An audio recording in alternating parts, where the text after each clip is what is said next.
হ্যাঁ আম্মা, আমি দুবাই থেকে বাংলাদেশের এয়ারপোর্টে নামছি, এখন হাইটা বাসায় আইতাছি।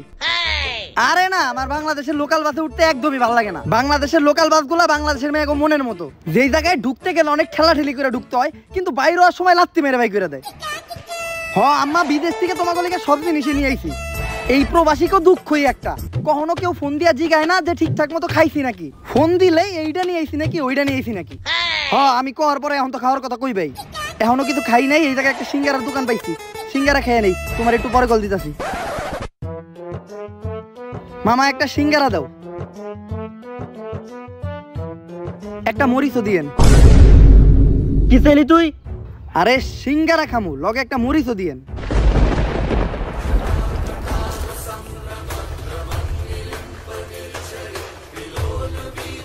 তুই কোন দেশের প্রেসিডেন্ট হইছস যে সামান্য একটা সিঙ্গারা লগে তুই মরিচ খাবি? ওই ওরা ধরে মেম্বার সাহেবের কাছে নিয়ে চল। আরে আগে তো আমার এটা কইবেন, আমার দোষটা কি, আমি কি করছি? মেম্বার সাহেব, ও মেম্বার সাহেব, সকাল সকাল তোকে কি এর এত ডাকাডাকি? রাত্রিবেলা ঘুমাইতে দেয় না তোকে মেম্বার নি, আর দিনের বেলায় তোরা। কি হয়েছে তোকে, কি নিয়ে সালিশ? মেম্বার সাহেব সিঙ্গারা খাওয়ার লাগে মরিচ চাইছে।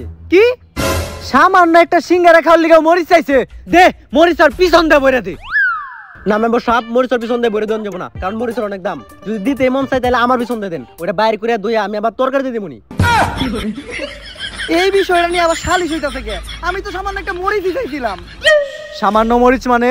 বর্তমানে মরিচের যে দাম তুই জানোস না? বাংলাদেশের সাধারণ কোনো মানুষ মরিচ খাইতে পারে না, বাংলাদেশের হাতে গোনা কয়েকজন ধনী ব্যক্তি মরিচ খাইতে পারে। আমি আমার সমস্ত জায়গা সম্পত্তি বিক্রি কইরা শুধুমাত্র একটা মরিচের পাতা কিনছি।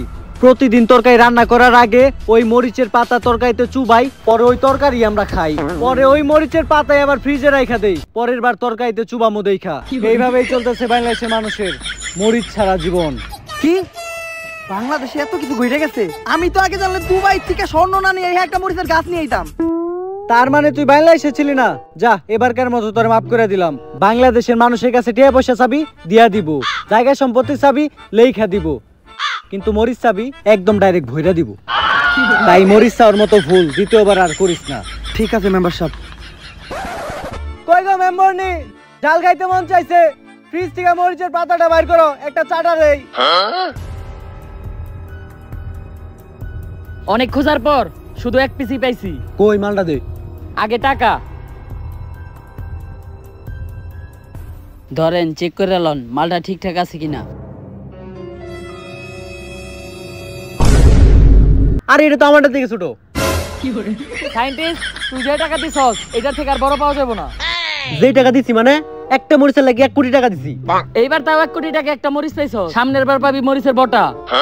যেটা নিছ তোটা নিয়ে খুশি থাক। সমস্যা নাই, আমার রিসার্চ করার লাগিয়া এই মরিচ যথেষ্ট। আব্বা তাড়াতাড়ি আহেন, সায়েন্টিস্ট স্যার ফোন দিছে, আর্জেন্ট একটা মিটিং আছে। আর আপনারা কতবার কইছে একটা গাড়ি কিনেন, প্রতিদিন না হাইট অফিস যাইতে লেট হয়ে যায়।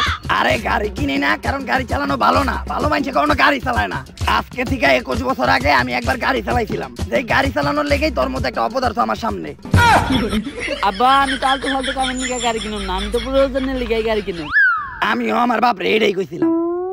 আর এইটা দেখার লেগেই তো আমি আজকে তোর লগে দিতেছি যে তুই করস কি। প্রতিদিনই তোকে সায়েন্টিস্ট স্যারের কি এর তো আর দিন মিটিং, খালি যদি মিটিং এর নামে অন্য কিছু দেখি তাহলে ঠেলা দিয়ে তোর খেলা শেষ করে দিমু। আচ্ছা আব্বা। আর আব্বা আম্মাই কিন্তু যাওয়ার সময় আপনার মরিচের পাতা নিয়ে যাবার কইছে। বুঝছি, তোর মা এইবার আমার বেশি চাপ দিছে। কেমনে আব্বা? আরে কিডনি তো তোর মায়ের আইফোন 14 প্রো ম্যাক্স কেনার সময় বেচা দিছি, এখন আছে ওই দুইটা। আর মরিচের পাতার যে দাম, মরিচের পাতা কিনতে গেলে খালি আমার দুইটাই হইব না, লগে তোর দুইটাও বেচতে হইব। এই মহিলা ঠেলা দিয়ে আমাকে খেলাই শেষ করে দিছে।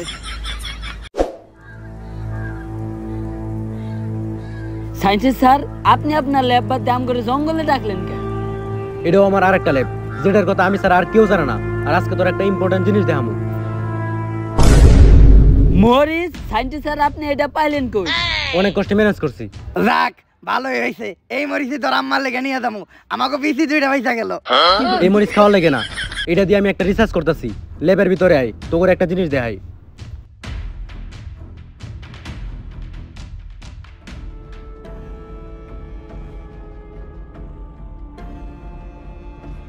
এইটা দিয়ে ঢোকার সময় আমার এক্স এর কথা মনে পড়ে গেল। ওই দেখ।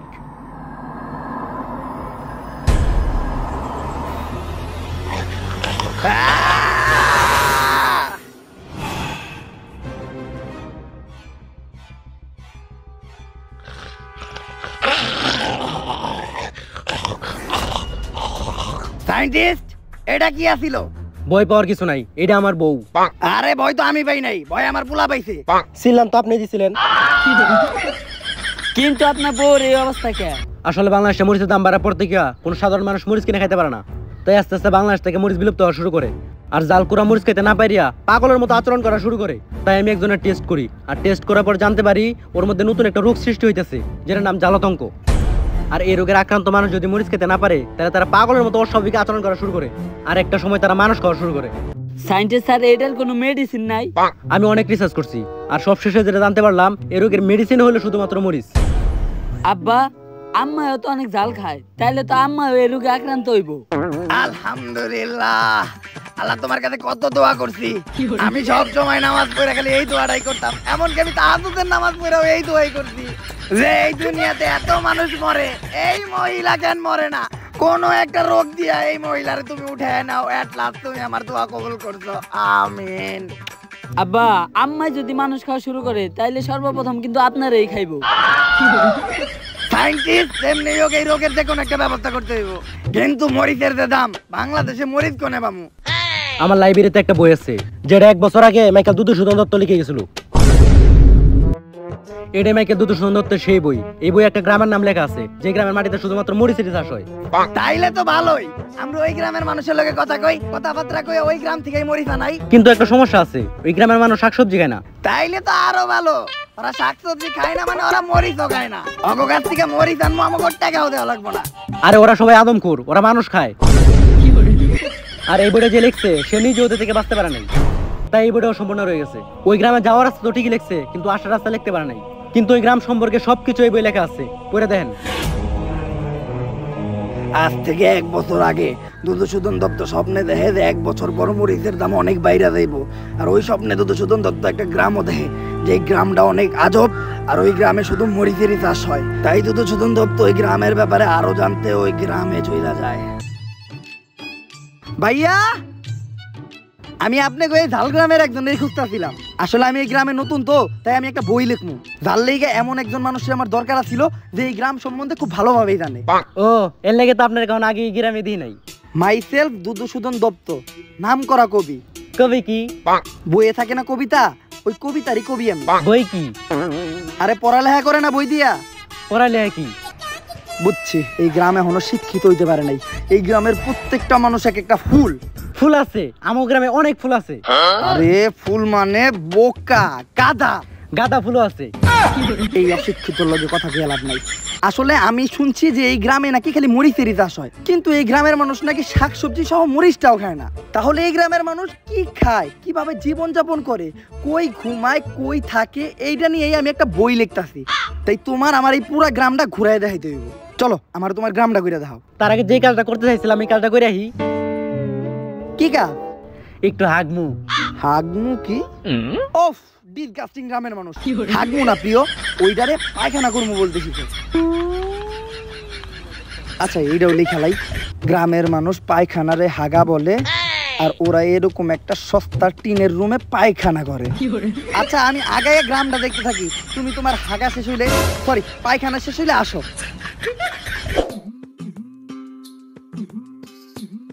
এই যে এই গ্রামের এটা হলো মরিচ ক্ষেত, এরপর একটা মরিচ ক্ষেত, এরপর একটা মরিচ ক্ষেত। বুঝছি, তারপরে একটা মরিচ ক্ষেত। মরিচ ক্ষেত ছাড়া কি আর কিছু এই গ্রামে আছে? না, কারণ এই পুরা গ্রামে শ্বাস হয়ে গেলি মরিচ। কারণ আপনারা দুজন লোকে লোকে পরিচয় করে দিই। এই মুখলেস, ওই মফেজ, এদিকে আয়, তো করে একজন লোকে পরিচয় করে দেই। এই যে মুখলেস, এই গ্রামের সব থেকে গরিব লোক, কিন্তু এই গ্রামের সব থেকে বড় মরিচ ক্ষেতের মালিকও। আজ থেকে 1 বছর পর যখন মরিচের দাম বাড়বো, তখন ওই বাংলাদেশের সবচেয়ে ধনী লোক হইব। আর এই যে মফিজ, এই গ্রামের সব থেকে বড় লোক। ওরে কি দেখে বড় লোক মনে হয়, আর ওরে কি দেখে গরিব মনে হয়। আর এই গ্রামের নিয়মই এটা, বড় লোকটা জামা কাপড় কম পরে। যেহেতু ওই লুঙ্গি পরে আছে, তার মানে ওই বড় লোক। যদি ওই লুঙ্গি স্যার হাফ প্যান্ট পরে থাকতো, তার মানে ওই তার চেয়েও বেশি বড় লোক। আর যদি জামা কাপড় ছাড়া ন্যাংটা থাকে? পাগল নাকি আপনি? মানুষ কখনো জামা কাপড় ছাড়া থাকে? বুঝছি, এই গ্রামের কালচার অনেকটা টিকটকের মতো। টিকটকে যেমন বড় লোকের মাইয়েরা ছোট ছোট জামা কাপড় পরে ইহা মুদ্রা করে, তেমন এই গ্রামের বড় লোকরা ছোট ছোট জামা কাপড় পরে চলাফেরা করে। আচ্ছা টিকটক কি? জানোস না? এটাই ভালো। টিকটক হলো একটা ভাইরাস, যেটা আগামী কয়েক বছরের মধ্যে দুনিয়াটারই প্রতিবন্ধী বানাইবো। আচ্ছা চলেন আমরা যাই পূজার ব্যবস্থা করি। আমরা এই জায়গায় খাড়াই রয়েছি কে? আর আজকে আমাকে পূজা, আজকে আমাকে জীবনদাতা এখানে আইবো। যে যতটুকু মরিচ দিব আমাকে জীবনদাতা আমাকে ততটুকু জীবন দিব।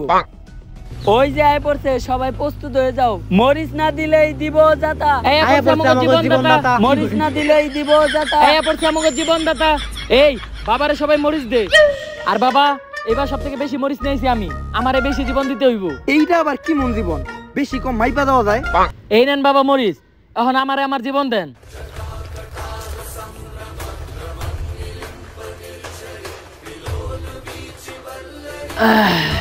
মরিচ না দিলে দিব যাতা, জীবন দিছে জীবনদাতা। এই গ্রামের জীবনের নামে মানুষের জীবন পানি দেওয়া হয়। আর বাবা ওরা কোনো মরিচ আনে নাই, কারণ অগ খেতে কোনো মরিচই হয় নাই। অগরে কি করবে? কোনো সমস্যা নাই, এইবার তোকে খাওয়ানি হইব ওরা।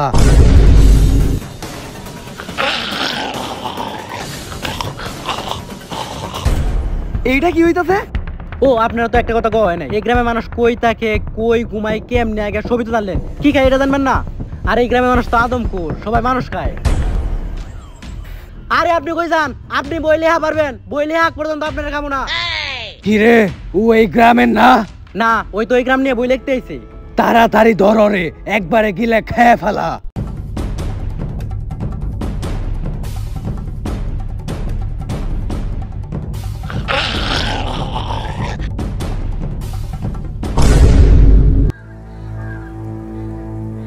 আজকের পর থেকে এই গ্রামের কোনো খবরই যেন বাইরে না যায়, তাইলে তোরা কেউ এই জীবন পাবি না। আর এই জীবন ছাড়া তোরা কেউ বাঁচতে পারবি না। আর তোরা সবাই গ্রামে পাহারা লাগিয়ে দে, বাইরের কেউ যেন এই গ্রামের ভিতর ঢুকতে না পারে। আর এই জাল গ্রামের সব মরিচ শুধুই আমার। মরিচ না দিলে দিব যাতা। এইটা আমাকে জীবনদাতা। মরিচ না দিলে দিব যাতা। এইটা আমাকে জীবনদাতা। এরকম কোন গ্রামের কথা তো আগে কখনো শুনি নাই। এই গ্রামের মানুষ মানুষ খায়, এরা এক বাবারে মরিচ দিয়া পূজা করে। মরিচ তো দূরের কথা, এই গ্রাম থেকে একটা মরিচের বীজ দিয়ে আনাও সম্ভব না। আর ওই গ্রামে ছোট পিস্তি থেকে শুরু কইরা কচি মাইয়া পর্যন্ত সবাই মানুষ খায়। আব্বা ওইটা হইব ছোট শিশু থেকে বৃদ্ধ মহিলা পর্যন্ত। বুইরা তো হয়ে গেছেন গা, স্বভাব তো পাল্টান নাই। স্বভাবের কিছু নাই, বাসার বাজারটা পর্যন্ত এখন আমি করি। পাত্তি আর কচির ভিতর তফাৎটা আমি ভালোভাবেই বুঝি। কচি জিনিস সবারই ভাল লাগে। আরে আমি শাকসবজির কথা কইছি। আর ওই গ্রামে সরাসরি ঢুকা দেব না, ওই গ্রামের তাইরও বাসটা আদম ঘররা পাহারা দেয়। যে কোনো একটা সুরঙ্গ দিয়েই ওই গ্রামে ঢুকতে হইব। তুই ছোট ভাই আর ফার্নিচুরে ফোন দে, রিসেন্টলি বাংলাদেশে ওর সুরঙ্গ মুভি খুব হিট খাইছে। ও সুরঙ্গ মুভিতে কেমন সুরঙ্গ খুঁড়তে ওইটা তো আমি জানি না, কিন্তু আমাকে এই সুরঙ্গ অরই খুঁড়তে হইব।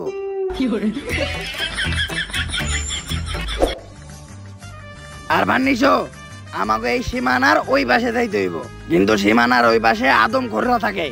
এই চোখ ফাঁকি দিয়া সীমানার ওই পাশে তো আমাকে পক্ষে সম্ভব না। যার লেগেই তোমারে আনা। আমি শুনছি এই যে নাকি তুমি সুরঙ্গ ছবিতে ভালোই সুরঙ্গ খুঁজছো। হ, আমিও দেখতে চাই তুমি কেমন সুরঙ্গ খুঁজো। নাও শুরু করো। জেনে শুনে আমি সুরঙ্গ খুঁজি না, কারণ এটা অরিজিনাল সুরঙ্গ মুভি না। তুইও অরিজিনাল আর ফান্নি শোনা, বেশি কথা না কয়ে সুরঙ্গ খোঁজ, নয়তো ঠেলা দিয়ে খেলা শেষ করে দিবে। এত শক্ত জায়গা আপনার নিচে সুরঙ্গ খুঁজতে পারে না। সুরঙ্গ খুঁজতে হইলে নরম মাটি লাগবো। সস্তা আর ফান্নি শো।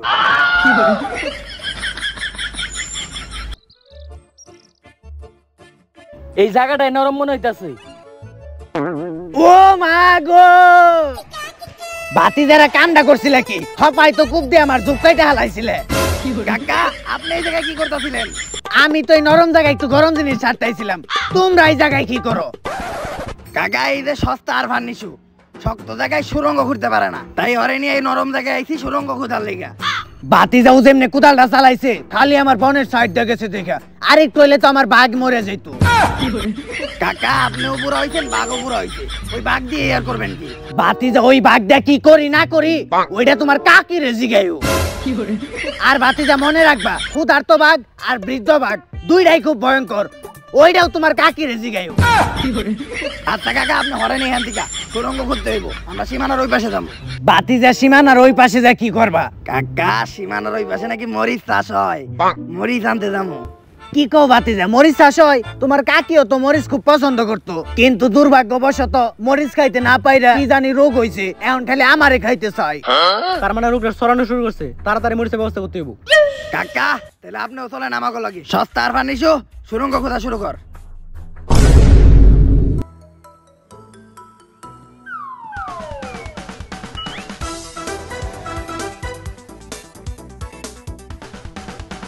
বাতিজে ও তো ভালোই সুরঙ্গ করছে। He has done a blow job.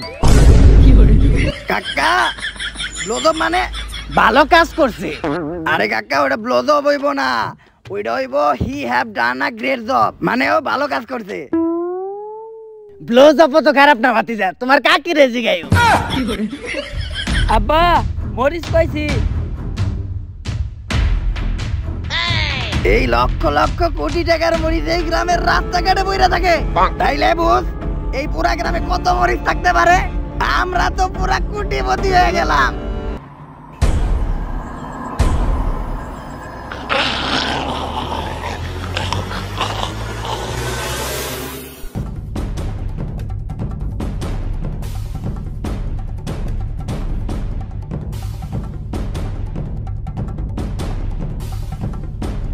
আমি একদিকে পড়ছি আর ওরা আর একদিকে, এখন আবার ওই সস্তা আর ফার্নিচার বানানোর সুরঙ্গ খুঁজতে হইব।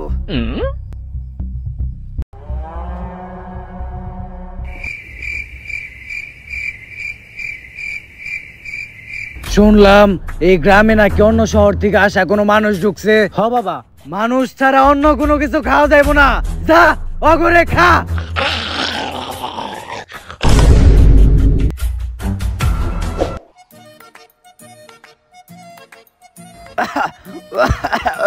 আরে আব্বা আপনি কই আর গেছিলেন? আরে আমি ভুল করে এই গ্রামের ভিতরে ঢুকে গেছিলাম, আর একটু হইলেই তো এই গ্রামবাসী ঠেলা দিয়ে আমার খেলাই শেষ করে দিত।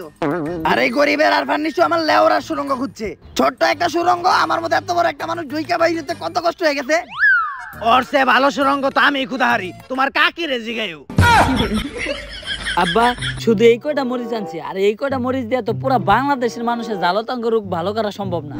একটা উপায় আছে, এক্সপেরিমেন্ট করার লাগে আমি একটা মরিচ ব্যবস্থা করছিলাম। যদি ওকে বছর লাগে কত হইতে পারি, তাহলে আর অনেক মরিচ ব্যবস্থা করা সম্ভব, কিন্তু এর লাগে তো অনেক টাকার প্রয়োজন।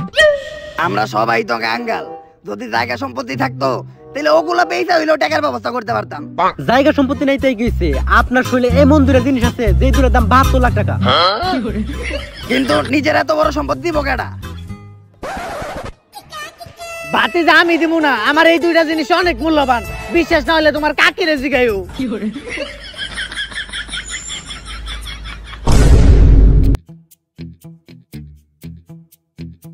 কাকা এই দেশের মানুষের বাঁচানোর লেগে কত বড় একটা কোরবানি দিল। হে উপরওয়ালা তুমি কাকার কোরবানি কবুল করে নিও, আমিন। তোকে বস কই? এইটাই আমাকে বস, এই শহরের সবথেকে বড় মরিচের ডিলার। আরে দেই কেমন হয়, মরিচ তো দূরের কথা, ও মরিচের পাতাও দিতে পারবো না। খা খা খা আমায় চুষে চুষে খা, আমায় গিলে গিলে খা, আমায় চুষে চুষে খা। আরে আমি তো মস্করা করতেছিলাম, ভাই ব্রাদারের মাঝখানে এরকম একটু দুষ্টামি চলেই। আচ্ছা কাজের কথা আহি, বাংলাদেশে একটা রোগ ছড়াইতেছে যার নাম জালতাঙ্ক। এই রোগ থামানোর জন্য আমাকে অনেক মরিচ দরকার। দেওয়া যাইব, সমস্যা নাই, আগে টাকা। টাকা তো নাই, কিন্তু আমার কাছে দুইটা চেক আছে, যেই চেক বাংলাদেশের যে কোনো মেডিকেলে ভাঙাইতে পারবেন। মেডিকেলে ভাঙাইতে পারো মানে? এটা আবার কেমন চেক? এইটা হইলো মানুষের শরীরের সবচেয়ে দামি জিনিস, যেই দুইটার দামি হইলো 72 লক্ষ টাকা। আর আমরা যে দুইটা নিয়েছি এই দুইটা কিন্তু একটু বেশি স্পেশাল, বাড়তি জিনিস। মার্কেটে যেগুলো অ্যাভেলেবেল আছে তার থেকে এইটা একটু বেশি দামে বেচতে পারবেন। চলবো, মাল দুইটা নে আর ওগো মরিচ দেওয়ার ব্যবস্থা কর। ও আজকে অনেক গরম পড়ছে, একটু পানি খাইতে পারলে ভালো লাগতো। খারা, পানি আমার কাছেই আছে, এই নে। জীবন, এই পানির বোতল তো আমি কোনো একখানে দেখছি।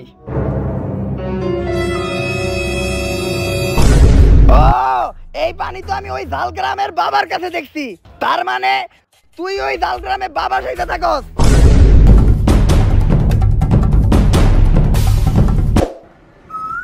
এই যে তোকে জীবনদাতা। কি হইছে আমাকে জীবনদাতার? আর আমাকে জীবনদাতার এমনি করে মারতেছস কেন? ও কোনো জীবনদাতা না, ওইলো বাটপার। তোকে লগে বাটপারি কইরা তোকে গ্রামের সব মরিচ নিয়ে অন্য জায়গায় বেচে। আর তোরা যদি ভাত তরকারি খাস তাহলে ভাত তরকারির লগে মরিচও খাইতে হইব। তাই তোরা যাতে মরিচ না খাইতে পারস তাই ওই তো করে মানুষ খাওয়া শিখাইছে। কিন্তু হে যে আমাকে মরিচের বদলে জীবন দিত। কি হের জীবন দিত? ও তো করে জীবনের নামে জীবন পানি ধরাই দিত। যেই জীবন পানি এই গ্রামের বাইরে প্রতি দোকানে 15 টাকা লিটার বিক্রি হয়। আমাকে এমনি বলদ বানাইলো। তগর কি নিজের মানুষ মনে হয়? আর শোন, পুরা দেশে একটা রোগ ছড়াইছে। পুরা দেশের কোনো হানে কোনো মরিচ নাই, শুধু তোকে গ্রাম ছাড়া। তাই যদি তোরা তোকে গ্রাম থেকে মরিচ দেস তাইলে এই রোগ আটকানো সম্ভব। আমরা মরিচ দিয়ে এই রোগ আটকাতে সাহায্য করবো। আর কথা দে, তোরা এখন থেকে আর কোনো মানুষ খাবি না। কথা দিলাম আমরা আর কোনো মানুষ খামো না, কিন্তু শেষবারের মতো একটা মানুষই খামো। বাটপারি করছে জীবনদাতা। জীবনদাতারে দে যাতা। মরিচের ব্যবস্থা হয়ে গেল, এখন আর ঝালতঙ্গ রোগ ছড়াইব না। কিন্তু আমাকে ডাক্তার কই? আমরা যখন ওরে ধরার লিগে দৌড় দিছিলাম তখন ডাক্তার তো মরিচের গুড়াউনের দিকে গেছিল। ডাক্তারে কামটা করলো কি? এই গ্রামের মাটিতে আমি এমন কেমিক্যাল মিশিয়ে দিছি, এই গ্রামের মাটিতে আর কখনো মরিচ হইব না। আর এই পুরা দেশে মরিচ শুধু আমার কাছেই আছে। যখন এই পুরা দেশে পুরোপুরিভাবে জ্বালাতঙ্গ রোগ ছড়াই যাব, তখন আমি বানাবো এই রোগের অ্যান্টিটিউড। তখন এই অ্যান্টিটিউড বেশি আমি কামাবো কোটি কোটি টাকা, আর আমি হয়ে যাবো এই দেশের জীবনদাতা। গাইস, যদি ভিডিওটা ভালো লাগে বড় লাইক কমেন্ট শেয়ার সাবস্ক্রাইব করে দাও। আর গাইস, এই ভিডিওর কোন পার্টটা সবচেয়ে বেশি ভালো লাগছে ওটাও কমেন্টে জানাও। আর তোমরা কি এই ভিডিওর নেক্সট পার্ট চাও নাকি এটাও কমেন্টে জানাও। আর গাইস, এবার তোমাদের জন্য আমি একটা চ্যালেঞ্জ দিতেছি, যদি এই ভিডিওতে 15,000 কমেন্ট তোমরা কইরে দিতে পারো তাহলে আমি আমার নেক্সট ভিডিও বানাবো ডেঞ্জারাস ডিসিশন নিয়ে। আমি জানি তোমাদের টিচারের এপিসোডগুলো খুবই বেশি পছন্দ। তো সামনে তো এইচএসসি এক্সাম আসতেছে, এই নিয়ে কি একটা লালাচারা দিমু নাকি? যদি তোমরা চাও ফটাফট কমেন্ট করো। আর আজকের মধ্যে এই পর্যন্তই, দেখা হবে আমাদের নেক্সট ভিডিওতে। নেক্সট ভিডিও কিন্তু খুব তাড়াতাড়ি আসতেছে, আর এইবার আমি প্রমিস ভাঙবো না। তো আল্লাহ হাফেজ।